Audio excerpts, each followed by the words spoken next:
Hello दोस्तों, स्वागत है आपका हमारे इस यूट्यूब चैनल सफ़रनामा पर। दोस्तों, आज के इस वीडियो में हम बात करने वाले हैं भारत की राजनीति की लेडी बॉस कही जाने वाली ममता बनर्जी उर्फ दीदी की। ममता बनर्जी का जन्म 5 जनवरी 1955 को पश्चिम बंगाल के कलकत्ता शहर में हुआ था। दीदी एक बंगाली ब्राह्मण फैमिली से बिलोंग करती हैं। उनके पिता का नाम प्रोमिलेश्वर बनर्जी और माँ का नाम गायत्री देवी है। ममता जब 17 साल की थी तब मेडिकल सर्विसेज की कमी के कारण उनके पिता की डेथ हो गई थी, जिसके बाद उनके परिवार को काफ़ी परेशानियों का सामना करना पड़ा था। ममता बनर्जी शुरू से ही पढ़ाई में काफ़ी अच्छी थी। उन्होंने साल 1970 में देशबंधु शिशु शिक्षालय से अपनी हाई स्कूल तक की पढ़ाई पूरी की थी और बाद में जोगम्या देवी कॉलेज से हिस्ट्री में बैचलर्स डिग्री हासिल की थी। ममता बनर्जी 15 साल की उम्र से ही पॉलिटिक्स में आ गई थी। जोगम्या देवी कॉलेज में उन्होंने कांग्रेस की स्टूडेंट विंग छात्र परिषद यूनियन की स्थापना की थी और कम्युनिस्ट पार्टी के student wing all Indian democratic student organisation को हराया था।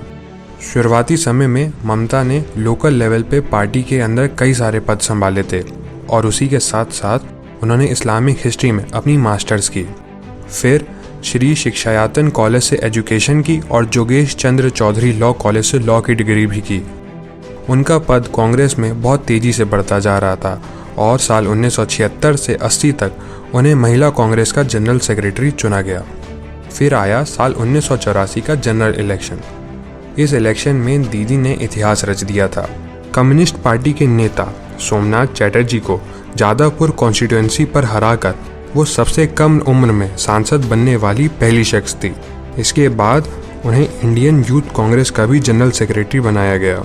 दीदी के जीवन में अनेकों मुश्किलें पड़ी, लेकिन उन्होंने बिना डरे हर मुश्किल का सामना किया। साल 1989 में एंटी कांग्रेस वेव के चलते ममता बनर्जी जनरल इलेक्शन हार गई थी, लेकिन उन्होंने हार नहीं मानी और 1991 में उन्हें दोबारा चुन लिया गया था। ममता बनर्जी को 1991 में बनी पीवी नरसिम्हा राव की सरकार में HRD ministry, youth affairs and sports ministry और women's and child development ministry संभालने का जिम्मा दिया गया। लेकिन साल 1993 में सरकार और उनके बीच एक मत न बनने के कारण वो धरने पर बैठ गई और अपनी जिद और अड़गपन के चलते 1996 में उन्हें मिनिस्ट्री से निकाल दिया गया। 1997 तक ममता बनर्जी और कांग्रेस के बीच में काफ़ी दूरियां आ गई थी, जिसके बाद उन्होंने कांग्रेस का साथ छोड़ दिया और 1998 में सोमेंद्र नाथ मित्रा, मुकुल रॉय के साथ मिलकर उन्होंने ऑल इंडिया तृणमूल कांग्रेस की शुरुआत की। इसके बाद साल 1999 में वो एनडीए के साथ शामिल हो गई और तब उन्हें रेलवे मिनिस्ट्री संभालने का जिम्मा दिया गया था। लेकिन 2001 में जब एक मैगजीन तहलका ने डिफेंस डील में हो रहे घोटाले का पर्दाफाश किया था, तब ममता बनर्जी ने एनडीए से अपना सपोर्ट वापस ले लिया था।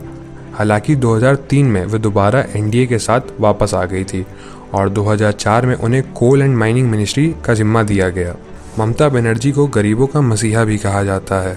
साल 2005 में जब इंडस्ट्रियल डेवलपमेंट के लिए किसानों से जबरन ज़मीन लेकर इंडस्ट्रियों को दिया जाने लगा था, तब ममता बनर्जी ने इसका जमकर विरोध किया था और किसानों को उनकी ज़मीन दिलाने में मदद कराई थी। और ऐसे ही और भी किस्से हैं जहां ममता बनर्जी ने लोगों को उनका हक दिलाने के लिए उनकी मदद कराई। साल 2009 के जनरल इलेक्शन से पहले ममता बनर्जी दोबारा कांग्रेस के साथ शामिल हो गईं। इस इलेक्शन में उनकी पार्टी ने कांग्रेस के साथ मिलकर सरकार बनाई और ममता बनर्जी को दूसरी बार रेलवे मिनिस्ट्री संभालने का जिम्मा दिया गया। हालांकि बाद में उन्होंने पश्चिम बंगाल इलेक्शन के लिए मिनिस्ट्री को छोड़ दिया था।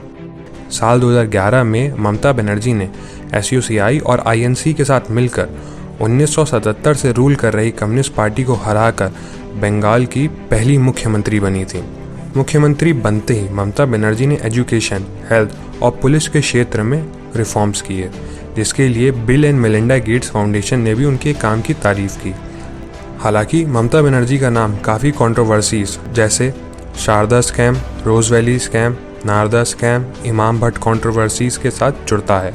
पॉलिटिशियन के साथ साथ ममता बनर्जी एक सेल्फ टॉट पेंटर और पोएट भी हैं और उनकी पेंटिंग करोड़ों में बिकती है। ममता बनर्जी हमारे देश के लोगों के लिए, खास करके औरतों के लिए एक मिसाल हैं, जिन्होंने सभी मुश्किलों को हराकर इतना लंबा सफ़र तय किया है। तो ये था ममता बनर्जी की ज़िंदगी के सफ़र के बारे में। अगर आपको ये वीडियो अच्छी लगी हो तो इसे लाइक करें और चैनल को सब्सक्राइब करें, और साथ ही साथ हमें कमेंट कर बताएं कि आप आगे किन किन शख्सियतों की ज़िंदगी के बारे में जानना चाहेंगे। Thank you.